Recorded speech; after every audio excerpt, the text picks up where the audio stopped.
In this episode, I share with you the three distinct roles that are needed in a successful startup. Welcome to Leadership for Startups, where we help entrepreneurs and leaders with practical tips to build businesses that grow and flourish. My name is Toyo Shimbi, your host, and welcome to episode 4. In this episode, it's going to be a solo cast, and I want to talk about the importance of knowing your strengths. As a leadership coach, learn and development consultant striving to help people grow, when I get with various leaders, managers, entrepreneurs, I usually find three types of people. First, sometimes I find leaders that are a bit insecure and are leading out of fear. On the outside, they might seem confident, but really, they just don't want people to find out that they don't know what they don't know. And usually it's just an issue of them not having some competencies. They're lacking in some competencies areas that they just need to be more aware about. The second type are the ones that think that they are good at everything. They're confident, but unfortunately, they're also blind to some of their weaknesses. So which one is better? Well, none. Both do damage when they're leading. So obviously it's the third type that is usually the most successful because they know what they're good at and they also are comfortable not thinking that they need to have all the answers or that they need to be strong in every single area. And so the solution is to first know what you are good at or what your strengths are.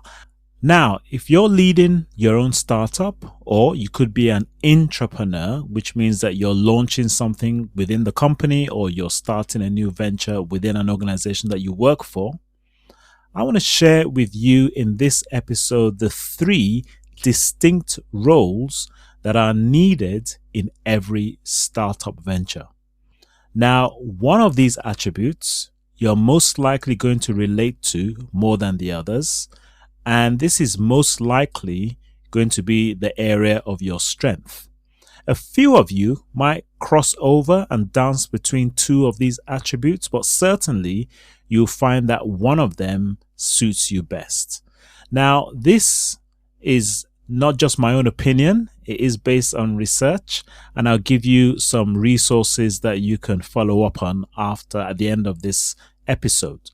So before I give you these three attributes, I want to mention that everything about growth starts off with being self-aware. In fact, you're going to hear me say that quite a lot, that the first thing to happen for us to be on a path of growth is to be self-aware. So as you listen, think about which one of these do you fall into, and then which ones are you not like at all. Because by you uncovering that, it will have a huge advantage to the success of your enterprise. So the first one is the innovator. The first attribute is the innovator. Now, the innovator is the visionary person, the one that spots the opportunity, usually a creative personality. Sometimes this person could be described as a rainmaker. They have the drive, they have persistence, can easily get bored, looking for the next shiny thing. This person lives in the future, never in the past, and is free and doesn't like to be restricted. We have some examples. Jeff Hoffman is an example of this. Jack Dorsey, who started Twitter. Jeff Hoffman in particular is a serial entrepreneur who has started many businesses in different industries, and he will be considered to be an innovator. A story of how he started one of his businesses was simply him being in the queue as he was trying to get a boarding pass, and there was a long queue, and he got fed up and he turned around to the people in the line and asked them would they pay $5 to get their boarding pass if there was a machine at the back of the hall. Many of them said yes. In fact, a business guy came up and said, I'll pay $20 for that. He immediately went to work, produced this machine, and the airport bought it off him, and it turned into $1 million business, just like that.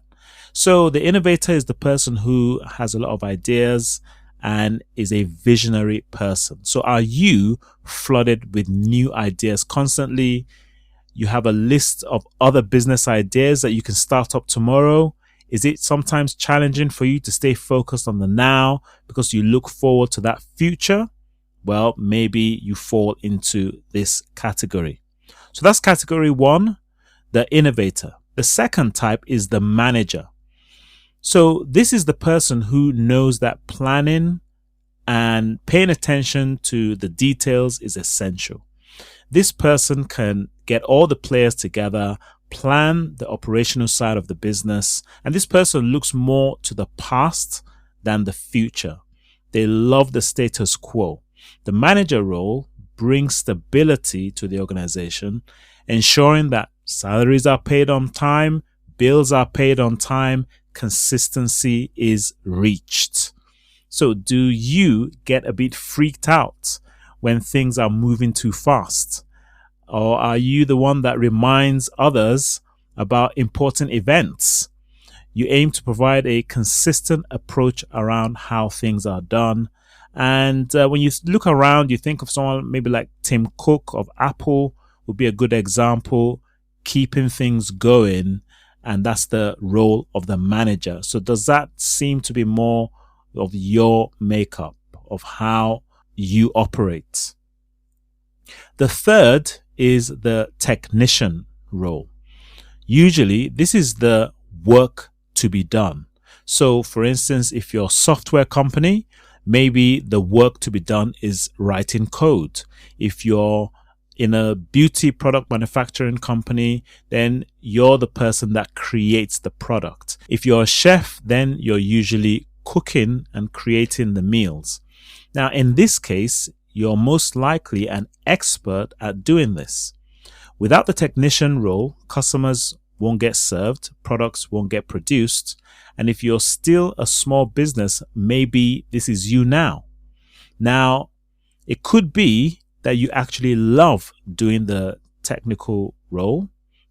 Examples would be Jamie Oliver, Gordon Ramsay.